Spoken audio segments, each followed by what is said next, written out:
There's two subjects I wanted to go over, but I'm not, and that's not why. I don't know why.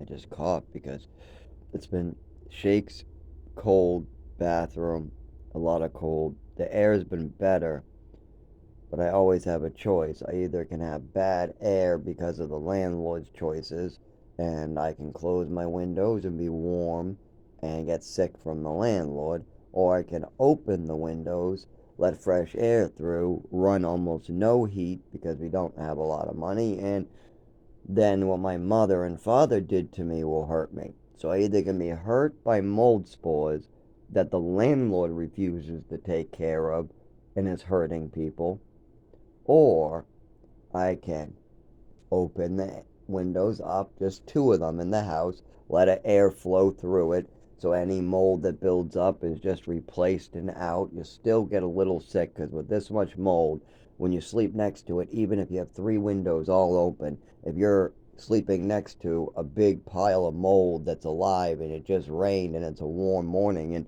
that type of stuff, you're still gonna definitely feel it, and you're gonna be dizzy and sick and vomiting and shaking and get these little rashes when you're wet. You'll wash the dishes and all of a sudden your skin will start looking like something's trying to eat it, and you'll get all these red bumps all where you were, anywhere you were wet on the back, on your head, the back of your head when you take a shower, wherever you didn't quite dry, like the back of your head, like where your hair kind of is wet, and the neck, right where you got a lot of it though, like maybe because of the way gravity is, you dried up, but then an hour later or whatever, you just didn't realize it had a little moisture to it, and the mold starts eating it.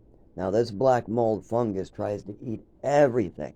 It tries to eat the tile in the bathroom, the siding on the building, the inside of walls, the window frames, everything.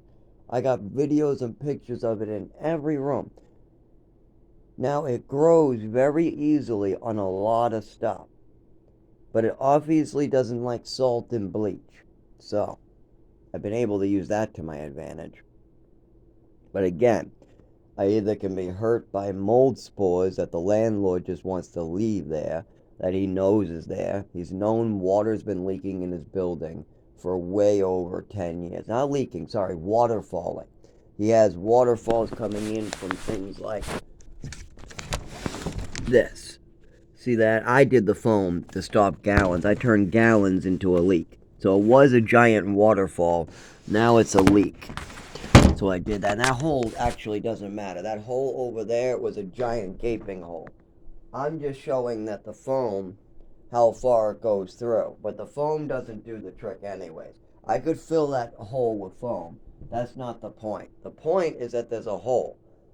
That's why I had to pull that little foam out and redo it, because I needed to show it goes all the way through. This is one giant gaping hole, and filling it with foam is only a stopgap measure. But my landlord's even trying to take credit for that. Oh, well, the foam's in there, so it's all set. Well, the tenant put the foam in. Well, I don't know that. Well, okay. Either way, throwing some foam in a crack where there's gallons and gallons of water for years on end coming in. And then a new tenant comes in and says, hey, landlord, you got gallons of water coming in this window over here. You can see it from the outside of the building. When you take my money today, take a look when you drive past and then tell me what you're going to do about it next month. So I give him the money. This is when I first moved in 6 years ago. He comes back. Oh, we'll give new windows. We'll be putting in new windows pretty soon. Maybe not this year though, but we'll be getting them probably next year or maybe the year after. But you will be getting them soon. I've heard this bullshit before. I heard this about the pool in New Mexico. Oh, we're getting a pool over here, so don't play with any of the markers. Don't play with the markers because there's going to be a pool coming in a couple years. Oh, yeah, there's going to be a pool coming. Meanwhile, I'm getting choked out by a big black man, and I'm having to listen to a naked girl in the shower get choked out 7 years old. We're being fed poisonous food and vomiting for more than 3 days. The worst of it was 3, 4 days, but then there was 3 more days of recovery. Weak, sick, in bed, shitting, all that. So the food poisoning was bad. Then you got like this crazy ass shit going on. No proper education for these children. I want to go over there and just slap these people silly, hurting children like that. How dare you do that? It's one thing to choke out a boy, but to take a little naked girl in the shower, she spent 5 minutes too fucking long. What the fuck is wrong with these people? And what is wrong with my father thinking that this is acceptable behavior? Like, it's no big deal. Oh, Zach had to listen to a 7-year-old girl in the shower naked taking too long, and then had to listen to the black staff member go, "Oh, you think I won't choke you out in there because you're a girl. No, you get out of that shower. You got 5 seconds." Well, it was actually 5 minutes over. She was already 5 minutes over, is why he was doing it. But he goes, "I'm going to count to 10, and when I get to 10, I'm coming in there. Don't you think I'm not?" And he started counting, and then he added on 5 more seconds. He added on some more seconds. He counted slow, so it was more like 60 seconds. And he goes, "You've had 5 minutes.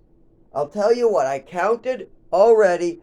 I've already given you your time. You're past. I want you out. I'm going to go deal with Bobby over there. And when I come back, if that shower is still running and you're still naked in it, I am going to restrain you." And that restraining was supposed to be done in a proper way, gently around the chest, not when they're naked. And a male should not be restraining a 7-year-old female, especially not Toby. But see, this was up in the mountains, a cabin called Villa Santa Maria of New Mexico. I mean, there wasn't even like a grocery store for like 2 hours. We had like a little mom and pop store, like maybe 30 minutes down the road. So you had a mom and pop, like it was like what we would call like a sandwich grocery stores. It's not a grocery store at all. It's just a mom and pop convenience store that has like a sandwich area and a little extra. It has a little extra. Has a little extra, but it's nowhere near a grocery store. You're not getting any vegetables. You're not getting a damn vegetable. And you're going to have to go drive like way further down if you want better stuff. I mean, once when you got down there, though, there was a lot. Once we got down the mountain, it was normal New Mexico. So you probably could get just about everything. But you had to get down off that mountain. Anyway, so Villa Santa Maria wasn't built yet either. There was a cabin. There was an office area for the staff. This was the staff and the office people. There was another like Christmas room that was only for the parents. I'm not sure what they were doing. We got to go there during holiday when there was get-togethers with the parents. But they also did a lot of like repairs on it. So I guess they were building that building for something. But we weren't ever allowed in there unless the parents were there on Christmas during an event. And now the office staff building, we weren't allowed in there either, except for at the last year I was there, there was a short-haired or almost bald, had big muscles, kind of reminded me of my later history teacher, Timothy, Tim or Tom or something. And actually, my brother has a similar name and build too, bald, kind of muscly. And this guy was that same type of build, bald, kind of muscly in the upper body, but has no lower body, just regular legs, bigger, he just works out the arms, that's it. He looks like he'll topple over, kind of like a little top-heavy guy. I guess that's what you would call it. The guys that look top-heavy. They can't move for shit for their life when it comes to their legs, but they're kind of top-heavy. And that's not my brother. My brother is one length. His arms and legs all have the same type of length. I'm not guessing that's because tennis you use your legs. Anyways, this guy in New Mexico, that was a teacher that was called in after more than a year of having no teacher because the other one left after 3 months. Now, we were allowed to go over there to do a class for an hour. It was 3 times a week. It wasn't every day a week. They broke it up because he just didn't have time, I guess, for all the kids, and it was only 1 hour. He would read from a lesson plan book, and then he would ask us questions out of the book, and he would try to help us just fill out some paperwork here or there. But most of the kids would be playing on the computer, and they would just say, "Number B, yeah, that's it."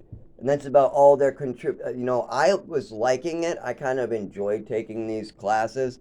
I actually enjoyed some learning. I did. I enjoyed history. I enjoyed science.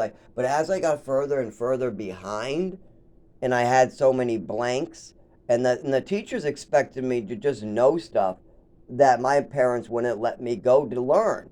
While you were allowed to go to classes, you think I was for those years? No. When I came to Chelmsford and I went to this daycare school, while you were taking classes learning how to spell, learning how to do geometry, whatever, I was literally sitting in a room playing with Yu-Gi-Oh cards all day. You playing with action figures with other kids. That was only for 1 year though. There was real schools right after that. There was one right before that, I think. And then we had nothing. We had my mother homeschooling me. You think I ever learned what you were learning in your school at a kitchen table in Ogunquit, Maine, with a crazy mother and a bunch of random printouts that were printed out to try to fool my father and mother? There might have been some real paperwork in there from the first 3 months and the last couple months, but I guarantee you, out of a lot of that stuff, none of it had anything to do with me. None of it. I mean, they just printed to make my father happy because he was suing them and won. Once when you win money off somebody, don't expect them to tell you the truth or help you, okay? The guy that owes you $26,000 might not be the guy who wants to help you. He's the guy who wants to bend you over and stick his dick up your ass, okay? If you sue somebody for $26,000 and you win, and then you keep asking for stuff, remember, he's looking for an opportunity to bend you over and stick that dick right up your ass because you just won $26,000. And somehow my father has people bending me over, his little kid. Yeah, let me go get my son fucked some more. Hey, I want all my kids' lesson plans from you guys. Yeah, the guys I just sued. Yeah, you guys tell me what to teach my son. And then they're probably smiling too, going, he wants us to to send a lesson plan. We don't even have a lesson plan of our own. We just had to pay a teacher a ridiculous amount of money to get a lesson plan. Now he wants a random lesson plan. This teacher doesn't have anything. We just started with them. He's just reading a book and going to the next book. There's almost nothing that we can really give them. There's no real classes. We don't have any. We're not keeping up with any of the real classes in New Mexico that they needed to be teaching. So what did they do? They printed, print. They had the teacher just print a bunch out of a book. They didn't even tell the teacher what was going on, most likely. Maybe they did. Maybe they did say, hey, for the last 4 months, can you write up something like you've been his teacher the whole time? Even though it was a woman teacher who was there for the first 3 months. Then there was no teacher for about a year. And then we got maybe 3, 4 months. I would say from 9 to 12 months, there was no teacher whatsoever. And from 3 to 6 months, I got a teacher at the end, and only 3 months of a teacher in the beginning. And I should know, I was there. And all the other kids should know, they were there. And we didn't profit. We didn't make anything. We were the ones getting bent over and screwed. We weren't gaining anything by this. The families were gaining a daycare center. They were gaining somebody where they don't have to deal with their kids or have responsibility. The programs were gaining money, so everybody had something to gain except for the children. The children who live there. They live there, and they today live in their pain. They'll have psychiatric pain, or they'll always have the memories of that place. Thank God nobody ever died from a black widow. Then again, I did leave. We don't know what happened after I left. We have no idea if any of those girls got hurt again. Toby was still active. When I left, Toby was still active.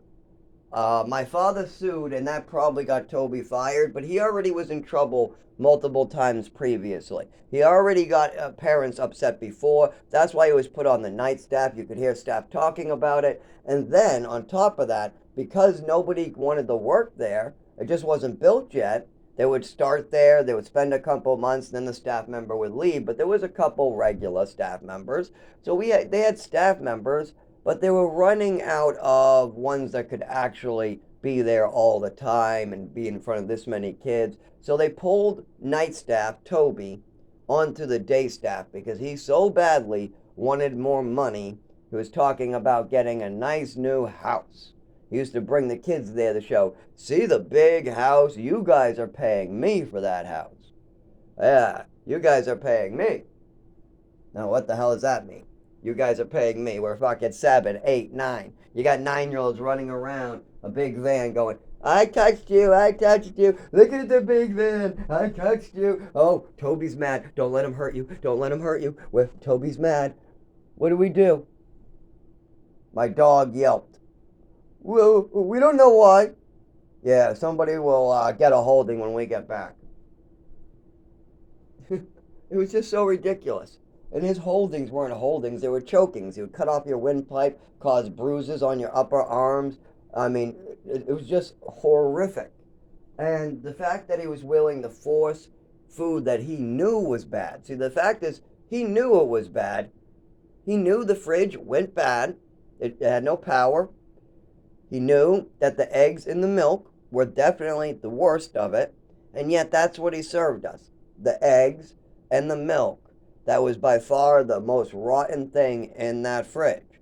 So this man was totally just like, I'm going to fuck with these white kids that are younger. These rich white kids. But see, some of us came from orphanages like me. I bet Toby would have had more respect for some of these children if he knew that some of them, like me, came from the straight bottom. Irish families that were poor, right at the bottom. I bet then Toby wouldn't have wanted to have me at the top of the list. But instead, I'm blonde hair. I'm blue-eyed. I come from a rich family. Toby knows this because it costs a fortune every year to put me in there. And this black man is thinking to himself, who the fuck got this type of money to only see their kids once a month? And look how we treat these kids. And nobody fucking cares. These parents are stupid, Toby's thinking of. They got money to blow for our people to come and do shit to their kids. I mean, look at that. Look at that, he used to say. Look at that field. It's a rattlesnake den. And parents keep on dropping off their kids. The kids, it was like, there's a big, oh, look at that. Look at that. You got red anthill piles up to your knee, and they still dropping off kids over here. I mean, goddamn. It's not like we got to use the kickball court. Who's going to pay for the damn